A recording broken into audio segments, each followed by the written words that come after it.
नमस्कार साथियों, मैं भाग 3 में एक बार फिर हाजिर हूँ।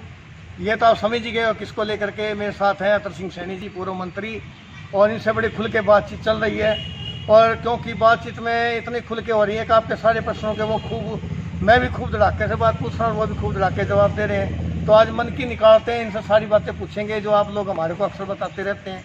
तो मैं अगले भाग में आपके साथ अतर सिंह जी कुछ बातें आपसे और बात रखूँगा कि मैं अब जो अगली बात पूछना चाहता हूँ। जैसे पिछले भाग में तो हमने बात को तो ख़त्म छोड़ो दो, तो होता रहेगा, चलता रहेगा। लेकिन मौजूदा हालत में सबका साथ सबका विकास ये नारा है हमारे मोदी जी का। और हांसी में वर्तमान जो हमारे विधायक हैं इनसे कोई नाराज़ नहीं है। देखो सट्टे वाले कोई नाराज़ नहीं, खुल के सट्टा चल रहे हैं, खुल के दोनों तीनों तरह के सट्टा, समय गांजा, फिरौती, सारी चीज़, अवैध दारू, और यहाँ तक कि डिपुओं के जो 2 नंबर में माल बिके वो भी सारे हैं। जो मतलब 2 नंबर के वो उनका विकास जरूरी है। तो आम आदमी भी, किसी को कोई शिकायत नहीं इन कामों से, अगर शिकायत होती तो लोग बोलते। तो अब धड़े दो बीजेपी के कौन कौन से धड़े, एक तो विधायक के खुद के खिलाफ हो गया, एक धड़ा सुबह विधायक के पास रहता है और वो दफ्तरों में इनमें सुबह शाम तक। तीसरा धड़ा जो है वो न्यूट्रल है, ना तो वो इधर ना इधर। तो ये पार्टी के अंदर आप भी हो, क्या महसूस करते हो, किस किस्म से पार्टी चल रही है आपकी? मैं ये समझता हूँ कि जो भारतीय जनता पार्टी के, हमारी पार्टी के जो निष्ठावान कार्यकर्ता है वो किसी धड़े में नहीं। वो गलत को गलत कहते हैं, ठीक को ठीक कहते हैं, और ये होना भी चाहिए। तो विधायक जी साहब की बात नहीं होती? नहीं होती। नहीं क्यों? इलेक्शन में तो आप खूब मिला करते, आप बिल्कुल मिलते थे। तो इनके बात हुई बनना है बार ना तो मेरे को काम ना उसको काम। काम हो जब भी मिले। हाँ, उसका काम है जन प्रतिनिधि होने के नाते। हाँ। उसकी ड्यूटी बनती है कि सारे समस्याओं का सुन के और समाधान करवाए सरकार में। और अगर हम भी ये काम करने लगे तो उसके अधिकार क्षेत्र में हमारी दखलंदाजी, जो कि मैं कभी पसंद नहीं करता। मैं पिछले जब ये सीपीएस बने उस वक्त मैंने इनकी मदद की थी, ये जीते थे। और इस बार मैंने कमल के फूल की मदद की है, मैंने तो विनोद भैया की नहीं की। मंत्री जी एक बार बताऊं, एक नया रिवाज चल पड़ा है। मैं तो हालांकि पत्रकार नहीं हूँ, अपने आप को नहीं पत्रकार नहीं मानता। पत्रकार तो बहुत बड़ी चीज़ होती है आजकल, पत्रकार तो बहुत बड़े बड़े पत्रकार। एक गीता पे हाथ रख के कसम उठाई जाती है। गीता तो मैं नहीं ले रहा, हनुमान चालीसा रखता हूँ, इसमें बटुआ में हनुमान चालीसा है। इस पर हाथ रख के आपने कैसा कहोगे, आपने वोट भ्याना जी को दिया था या किसको दिया था? हाँ, मैं कह सकता हूँ कि मैंने कमल के फूल को दिया था। बीजेपी हमारा प्रत्याशी कमल का फूल था। हाँ। और ये बात शुरू में ही तय हो गई थी। हाँ। कि कमल के फूल हमारा प्रत्याशी है ना। हाँ, ये ले। हाँ। मैंने कमल के फूल को वोट दिया, भ्याना को नहीं दिया। हाँ। क्योंकि भ्याना का मैं विरोधी था। क्यों? भ्याना का विरोधी नहीं, उसके भ्रष्टाचार का विरोधी था। और अब नहीं, उससे पिछले बार जब ये कांग्रेस से लड़ा उस वक्त भी मैंने मना कर दिया था, मगर मैं तेरी मदद नहीं करता। और उससे पहले सीपीएस बना जब मैंने उसका सहयोग किया था, बनाया था।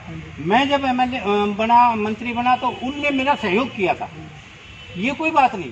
लेकिन जब ये देखा उसके बाद मैंने मगर भाई मैं फिर मदद नहीं करता। आपने इतनी जल्दी हाथ रख के शपथ उठा ली, लोग तो बड़ी देर लगाते हैं शपथ उठाने में। सुनो बात सुनो। हाँ। जिनके मन में खोट होगा वो न लगाते। और फिर एक बात बता दो ना। हाँ। आप पत्रकार हो, आप हमारे से हाथ रखवाते हो, आप रख दोगे हाथ? मैं क्यों? मैं तो पहले क्या लगे जो मैं तो अब पे करने लगे आप। नमक खा। हाँ, आपने तो नमक खा रखा है, हमने जहर खा रखा है। हम भी नमक खाते हैं। तो जज को नहीं जगदीश जी, सबके साथ बराबर की बात होनी चाहिए। हाँ। ये थोड़ी हमारे से हाथ रखवाने का ट्रेंड शुरू कर दिया आपने। तो हम भी रखो हाथ। आप फेवर नहीं करते किसी की? करता हूँ मैं तो। हाँ? बता दिया। तो फिर जिसने रखवाया होगा वो रखे कि मैं नहीं करता? पहले आप पहले देखो, ये बात तो आप पे भी लागू, मेरे पे भी लागू। तो फिर तो भाई ये एक नया ट्रेंड शुरू हो गया है कि सर ने ध्यान रखियो, अगर मैं हाथ दरवान जानू तो ये भी मेरा दरवान जाना है। आगे यह ध्यान रखना कि अगला भी कोई ना कोई धार्मिक ग्रंथ लेके सामने खड़े हो जाएगा, तू भी दराज तो पोल पट्टी पाट देगी अपनी पोल पट्टी। और ये तो रखो, ये तो राजेश ठकराल को पोल पट्टी पाड़नी नहीं आई। वो गीता ही नहीं थी, वो तो एक कि गीता हमेशा इतनी चौड़ी नहीं होती, लंबी तो ठीक थी, चौड़ाई उसकी ज्यादा थी। वो एक काठ का टुकड़ा था, उसके ऊपर वो ना ना वो तो देखो जी आलिया के नुका दिया कर पानी लाके नुका बोला गंगा जल है तो गंगा जल को ना फिर भी चलो वो तो तब मांगोगे, आप पत्रकार हो, आप तो उसकी फेवर करोगे। लेकिन अगर वो कपड़ा उठाओगे ना तो नीचे वो था, क्योंकि मैंने जो देखा ना गीता का साइज लंबा तो होता है, इतना चौड़ा नहीं होता जितना वो था। मैं इस बात से अंदाजा लगाया। चलो मतलब वो जो एक तसल्ली कर देना आपका पत्रकार भाई। हमारी बात चल रही थी कि धड़े की, तो उसमें ये बातें हैं। हाँ। अब मैं आपसे एक बात और पूछना चाहता हूँ। पूछो। अभी तो 1 साल भी पूरा नहीं हुआ, अभी 4 साल बाकी हैं। तो आप क्या सोचते हैं, काशी की राजनीति वो किस तरफ जा रही है, किस ढंग से क्या महसूस करते हैं? झांसी की राजनीति बहुत अच्छी चल रही है। यदि जो आज के विधायक हैं ये मेम के बाग के ऊपर तो काम करेंगे, तो पिछले बार तो इन्होंने 265 से जमानत बचा ली थी, अगली बार जमानत नहीं बचेगी। इनकी ये हार्दिक ख्वाहिश पूरी हो जाएगी। और अगर इन्होंने ये काम छोड़ के और जनता की सेवा करनी शुरू कर दी तो भगवान की दया से दोबारा बन जाएंगे। तो प्रशासनिक ढांचा का आप कैसा महसूस करते हैं? प्रशासनिक जो ढांचा है वो सारा का सारा विधायक के ऊपर चलता है। विधायक उस पार्टी का है जिसकी सत्ता है, जिसकी सरकार है। खैर साहब, मैं अपने तीसरे भाग के अंत में आपसे एक और बात पूछना चाहूँ। जैसे आपने कहा विधायक अगर मेम के बाग को छोड़ के अपने और कामों में लग जाए तो ठीक है, उसको छोड़ भी देना चाहिए, और जो हो गया सो हो गया, होता रहेगा, वो प्रशासनिक मामला सरकार का मामला है। हमारे झांसी के अंदर जो प्रशासन का एक ढुलमुल सा रवैया है कि वो कोई मतलब सही ढंग से काम नहीं कर पा रहे, उसके पीछे क्या रीज़न हो सकता है? ऐसा है, अब तक तो मैंने जहाँ तक देखा है ये जो एसडीएम आए हुए हैं ये ठीक काम कर रहे हैं, अच्छा प्रशासनिक काम कर रहे हैं, एक्टिव हैं और पूरा पेन लेके काम कर रहे हैं, शहर का सुधार करने में लगे हुए हैं। लेकिन इनके ऊपर भी राजनीतिक दबाव रहता है, क्योंकि जो लेके आया उसका दबाव रहता है। और विधायक जी ये कहते हैं मैं लेके आया हूँ, और वो मानते हैं कि ये मेरे को लेके आए। वो तो लेके आते हैं। हाँ, वो आप नहीं और होना भी चाहिए, क्योंकि जवाबदेही सारी जनप्रतिनिधि की होती है और उसकी मर्जी के मुताबिक के ऑफिसर होनी चाहिए, उसकी मर्जी के मुताबिक काम होना चाहिए। जब तो उसकी जवाबदेही खरी, आप उसको वैसे तो विधायक बना दो, पावर कुछ दो ही ना, तो उसका कोई मायने नहीं होता। तो प्रोग्राम के अंत में आपसे एक बात और पूछना चाहता हूँ। मैं जो एक बात और जोड़ना चाहूँगा कि जैसे इन्होंने एक गौशाला बनाई है ये बर्सी गेट के आगे, मेरे विचार में वो ठीक नहीं थी। जगह सही नहीं थी, काम सही है लेकिन जगह सही नहीं है। क्यों नहीं है कि हमारी सरकार का ये प्रयास रहता है कि भाई डेयरी जो है वो शहर से बाहर होनी चाहिए, ये एक असूल सा है। और ये डेयरी नहीं, ये तो गौशाला है। तो यहाँ एक अपने यहाँ सैनीपुरा के पास अपने बाबा जगन्नाथपुरी की जगह है, वहाँ बनी भी हुई थी। वो जगह सबसे बढ़िया लोकेशन है। हाँ, शहर में और बढ़िया कारण रहता है साहब के कारण क्या होता है कि जो शहर के जानकार लोग हैं काशी के अंदर, वो लोग अब प्रशासनिक अधिकारी है, ये तो बाहर से आए हैं, उनको शहर के बारे में नॉलेज नहीं होती। तो शहर के व्यक्ति को ही बताना होता है जी ये काम यहाँ शोभा देगा, तो ये ऐसा किया जाए। हाँ, उसका भी थोड़ा सा अभाव नजर आता है। नहीं तो वो बता नहीं पाते। अभाव की बात नहीं, इस बारे में बताया। एक मनोज राठी है, उसने ले जाके डीसी तक उसने बात की, लेकिन वो है आप पार्टी का। वहाँ फिर आदमी ये सोचता है कि भाई ये उस पार्टी का बन जाए। वो विचार से मैं सहमत नहीं हूँ। अगर कोई विरोधी आदमी भी सही बात कहे तो वो मान लेनी चाहिए। तो हमें एक बात लास्ट में एक और पूछना चाहता हूँ। हमारे प्रधानमंत्री जी जिन लोगों के पास मकान नहीं, इनको मकान दे रहे हैं बना के, और अभी हिसार में या कई जगह हम ऐसा देखते हैं कि बड़े बड़ाए मकानों को विभाग तोड़ देता है। ये कहाँ तक उचित है? ये बने बनाए तोड़ना वैसे तो देखो मानवता के आधार पे तो ठीक नहीं है, क्योंकि उस आदमी ने जिसने बनाया है उसकी सारे जीवन की कमाई उसमें लगा दी उसने। लेकिन इसका फायदा किसको हुआ? उसको तो नुकसान हो गया। फायदा हुआ अवैध कॉलोनी काटने वालों को, जिन्होंने वो कॉलोनी काट दी, प्लाट बेच दिए और पैसे लेके भाग गए। और उस बेचारे ने वहाँ लेके बना लिया और अपनी सारे जीवन की बचत उसमें लगा दी। हर आदमी का एक ख्वाब होता है कि उसका एक मकान होना चाहिए। यहाँ एक बात और भी आती है, 1 मिनट मैं बता दूं। उसके बाद जब कानून के मुताबिक तो वो अवैध है, अब इन्होंने क्या किया, अब उस बात को उठा के उनको गिराना शुरू कर दिया।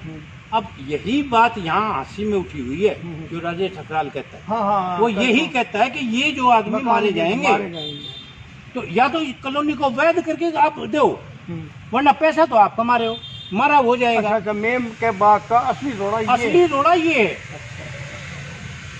जो मैंने जहाँ तक पता लगा। एक बात और पूछना चाहता हूँ, टाउन प्लानर उस वक्त कहाँ होते हैं जब वो कॉलोनी कटती है, सड़कें बनती हैं, बिल्डिंगें नींव भरी जाती हैं, कनेक्शन होते हैं, उस वक्त कहाँ जवाब दे देता हूँ। क्या सरकार कोई ऐसा बता कानून नहीं है उनसे सब कुछ वसूला जाए? तुम कहाँ थे? है जो अवैध कॉलोनाइजर हैं वो पैसे देके और उनसे वो करवा लेते हैं। हाँ जी, तो उन भ्रष्टाचारियों की नहीं शर्म आती? बड़े बड़े मकान तोड़ रहे हो, उस पर उनका नैतिक दिल पहले वही आदमी पैसे लेके उनको उधर से निकल जाते हैं और वो सब सारा काम हो जाए जो आके वो कर लेते हैं। अब गिराने आ जाते हैं। तो पहले तो ऐसा होता था इनका आपस में, पहले तो बनाने वाले से ले लिए, फिर गिराने वाले से ले गए पंजा।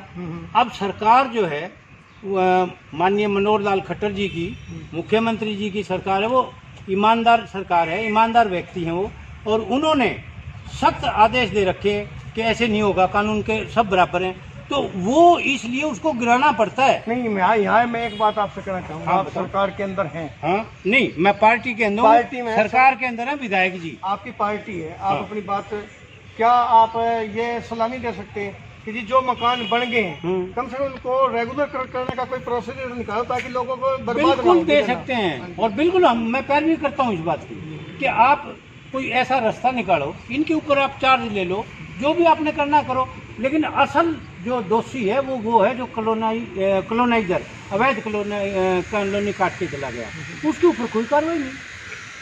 ठीक है सैन साहब, आपने हमारे को बहुत समय दिया, 3 एपिसोड हमने आपके पास ये तैयार किए और जितनी बातें लोगों से पता लगी थी वो मैंने आपके सामने रखी और आपने उनका सही जवाब दिया। ये तो शहर के लोग समझेंगे, क्योंकि आपको लेकर के शहर के अंदर अक्सर ये रहता है कि आप ना तो खुल के लोगों के सामने आते ना बातें बताते। तो आज मैंने सोचा इसी मंच से आपसे सारी बातें पूछ ली जाएँ। आपका बहुत बहुत धन्यवाद। और एक बात मैं आपको ज़रूर कहना चाहूँगा कि आपने नमक खा रखा है विधायक जी का, मेरी बातों में कटिंग छटिंग ना कर देना, कभी उसके हक की तो दिखा दो और उसके खिलाफ की ना दिखाओ, क्योंकि देखो नमक हलाली करनी पड़ती है, लेकिन इतनी मेहरबानी मेरी नहीं, ऐसी तो आपने कोई बात कही भी नहीं कि जो उनके खिलाफ जाती है। नहीं, वो मैं किसी के खिलाफ बोलता ही नहीं, मैं बोलता हूँ भ्रष्टाचार के खिलाफ, मैं सच्चाई के हक में बोलता हूँ। उसमें कोई ऐसी काटने वाली कोई बात मेरे को नजर नहीं आ रही। चलो, बहुत मेहरबानी, आपकी नजर नहीं आ रही तो फिर भी कोई वो मेरा ये फैसला, क्योंकि कई कर देते हैं ये काम। नहीं, हमारे ऐसा नहीं है। आपका ऐसा नहीं है तो आपका बहुत बहुत धन्यवाद, वरना कई ये एडिट कर देते हैं। ना, मेरा ये काम नहीं है। मैं तो आपका नहीं है तो आपके भाइयों का होगा, उनको भी समझा देना। जैसे आप जनता के प्रतिनिधि है ना, वैसे मैं जनता का प्रतिनिधि बन के बात करता हूँ। मैं पत्रकार बन के, ना तो मैं पत्रकारिता की योग्यता रखता, ना मैं पत्रकार हूँ। बहुत बढ़िया है, लेकिन जो भाई ये काम करते हैं, आपके उनसे ताल्लुकात हैं, मधुर ताल्लुकात हैं, अच्छे ताल्लुकात हैं, उनको भी कह देना कि ये भाई चलो आपके शिमला टूर पे जाएंगे जब वहाँ मेरा भाई मेरे भरोसे तो शिमला टूर जावे को नहीं, जिसने ले जाना होगा वो ले जाएगा। मेरे पास तो एक तो चाय का प्याला और वो पार्ले जी के ना नमक नहीं डालता, मीठा, और पार्ले जी के बिस्कुट। ना यहाँ बादाम मिलेंगे, ना यहाँ काजू मिलेंगे, ना यहाँ आपको वो किशमिश मिलेगी, ना यहाँ आपको हम तो कहते हैं मिलनी चाहिए। हाँ, आप तो कहते हैं ना, लेकिन भगवान आपको इतना सामर्थ्य देगा, वो तो भगवान ने दे रखा है, लेकिन वो जो खिलाने वाला है ना, वो जो शिमला टूर का वो दूसरी तरफ से आता है, वो मैं लेता नहीं। ठीक है जी, अच्छा जी, बहुत धन्यवाद आपका।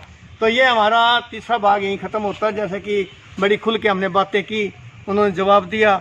ये आपको कैसे लगे हमारी बातें, ये तो आपको लाइक करेंगे, शेयर करेंगे, उससे पता लग जाएगा। लेकिन इतना ज़रूर है कि जो आज तक विधायक ये हमारे पूर्व मंत्री जी अतर सिंह सैनी के बारे में जो बातें चल रही थी वो मैंने सारी इनके सामने रख दी। इन्होंने भी जवाब दे दिया। कई बार आता था ये जवाब नहीं दे रहे, पब्लिक के अंदर बहुत कम आ रहे हैं। अब तो पता भी ये लगा कि मोबाइल फ़ोन भी रखना शुरू कर दिया। पहले मोबाइल फ़ोन नहीं रखते थे, आप इनसे संपर्क कर सकते हैं, आ भी सकते हैं, मिल भी सकते हैं, बातें पूछ सकते हैं। तो ये एपिसोड हमारा यहीं ख़त्म। जय हिंद, जय भारत।